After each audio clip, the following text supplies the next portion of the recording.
네, 김영환입니다. 같이 말씀 묵상하겠습니다. 한 책이 있는데요.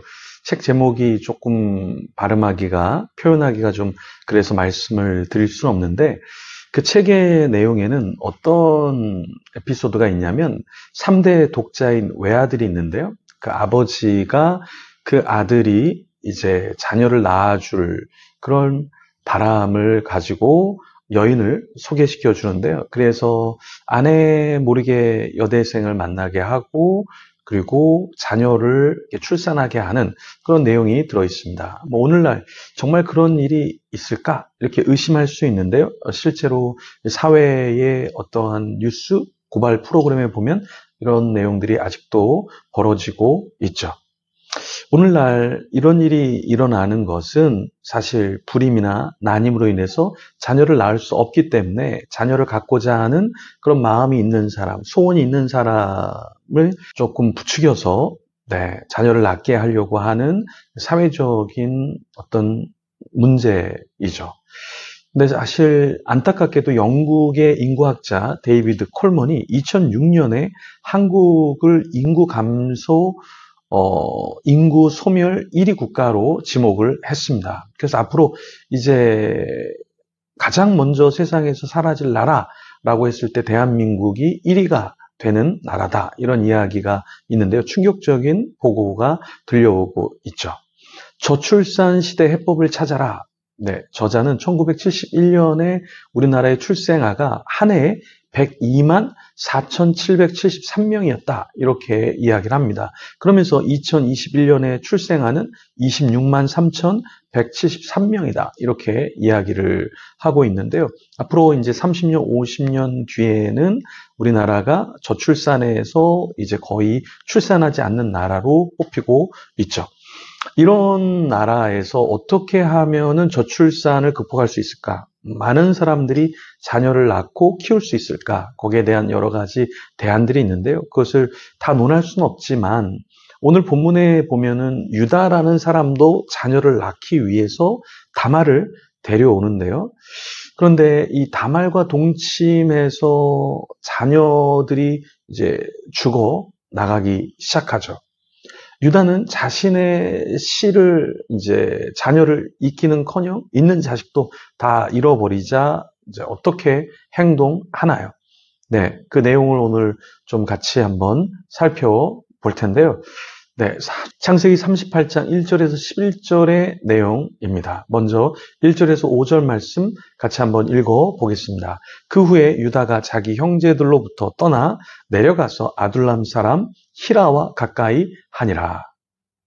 유다가 거기서 가나안 사람 수아라 하는 자의 딸을 보고 그를 데리고 동침하니 그가 임신하여 아들을 낳음에 유다가 그의 이름을 에리라 하니라. 그가 다시 임신하여 아들을 낳고 그의 이름을 오난이라 하고 그가 또 다시 아들을 낳고 그의 이름을 셀라라 하니라. 그가 셀라를 낳을 때에 유다는 거십에 있었더라. 유다가 자기 형제들로부터 떠나 어디로 갔죠? 아둘람 사람 히라와 가까이 하였습니다. 자, 아둘람 사람 히라는 어떤 사람이었을까요? 히라는 성경에 딱 한 번 나오는 그런 인물이죠.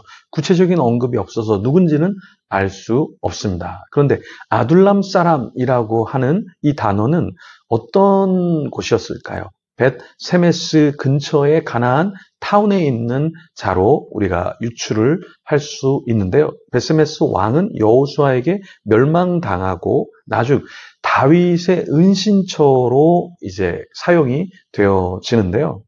자, 유다가 거기서 누구와 동침을 하냐면 가나안 사람 수아라고 하는 자의 딸과 같이 잠을 잤습니다. 유다는 그 수아라 하는 자의 딸을 통해서 누구를 낳았죠? 오난, 셀라를 낳았습니다. 셀라를 낳을 때 거십에 있었다 이렇게 표현하고 있는데 이 거십은 장소를 말하는 겁니다. 그러니까 아둘람 남쪽으로 5km 정도 떨어진 곳에 있는 곳인데요.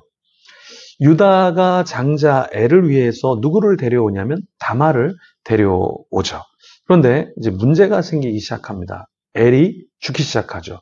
그래서 또 누구와 결혼을 시키냐면 오난과 결혼을 시키죠. 그런데 또 어떻게 됩니까? 오난이 죽게 되죠. 그러니까 다말과 함께 관계를 갖게 되면 자꾸 죽어나가는 거예요. 유다가 이 다말을 통해서 자녀를 얻어야 되는데 다말과 함께 하면은 죽게 되니까 이제 유다가 며느리 다말에게 무엇을 요청합니까?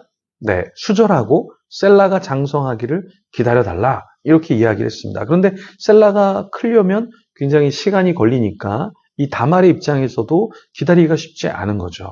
그렇죠? 근데 유다가 다말에게 수절하라. 이렇게 기다리게 한 진짜 이유는 무엇이었습니까? 셀라도 그 형들 엘과 오난처럼 죽지 않을까 염려했죠. 그래서 사실은 다말이 유다의 자녀들을 죽이는 여자로 낙인이 찍혀서 네, 그 다음 아들을 줄 수 없었던 거죠. 그때 다말은 어떤 심정이었을까요? 그런데 참 이 시아버지였던 유다가 공평하지 않은 것이 자기는 또 다른 사람하고 이렇게 잠자리를 하려고 했거든요. 그런데 다말은 오히려 그것을 하지 못하게 막았단 말이에요. 그래서 결국에 다말이 나중에 이제 꾀를 써서 유다랑 결국에 이제 동침도 하게 되죠.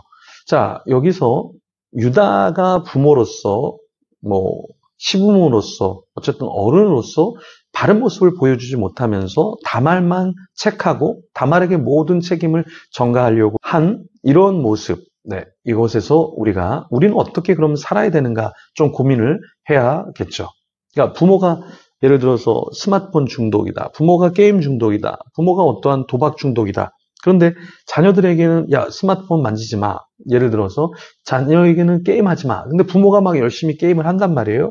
그러면은 자녀가 부모의 말을 들으면서 존경의 마음이 생길까요? 그렇지 않을 겁니다. 부모가 먼저 성경을 읽는 모습, 쓰는 모습, 암송하는 모습, 예를 들어서 뭐 그렇게 다 여러 가지를 못하지만 하나님을 경외하는 모습을 보여준다면 그 자녀가 그 길을 따라오지 않을까요? 사실 한국교회의 위기는 한국교회의 위기가 아니라 한국교회 성도들 각 가정의 위기가 있기 때문에 교회의 위기가 된 거죠. 교회 장로님들, 권사님들, 자녀들만 그 교회에 출석만 해도 굉장한 부흥을 다시 이룰 수 있을 겁니다. 그런데 왜 한국교회 집사님들 자녀들은 교회 나오지 않고 왜 직분자의 자녀들이 이렇게 됐을까? 네, 선교사의 자녀, 목회자의 자녀도 마찬가지죠. 왜 이렇게 됐을까? 근데 중요한 것은 우리가 부모 세대가 그 믿음의 본을 제대로 보이지 않고 말로만 넌 이렇게 수절해. 넌 이렇게 살아야 돼. 넌 이렇게 경건해야 돼. 우리가 너무 말로만 그렇게 한 것은 아닌가. 삶으로 보여줬어야 되는데 그렇지 못한 것이 굉장히 큰 원인이겠죠. 우리가 우리 자신을 먼저 하나님께 올려드리고 모범을 보이면서 우리 자녀 세대에게 다음 세대에게 이 길을 같이 가자. 이렇게 이야기해야 되지 않겠습니까? 우리 교회에서도 우리 어르신들, 또 목회자들, 우리 앞에 손자들이 더 하나님 앞에 경성하고 깨어 있어야겠고요. 그리고 다음 세대가 그것을 따라서 올 수 있도록 우리가 더 본을 보여야겠습니다. 그런 자가 되도록 우리 같이 이 시간에 기도하며 하나님 앞에 나아가겠습니다.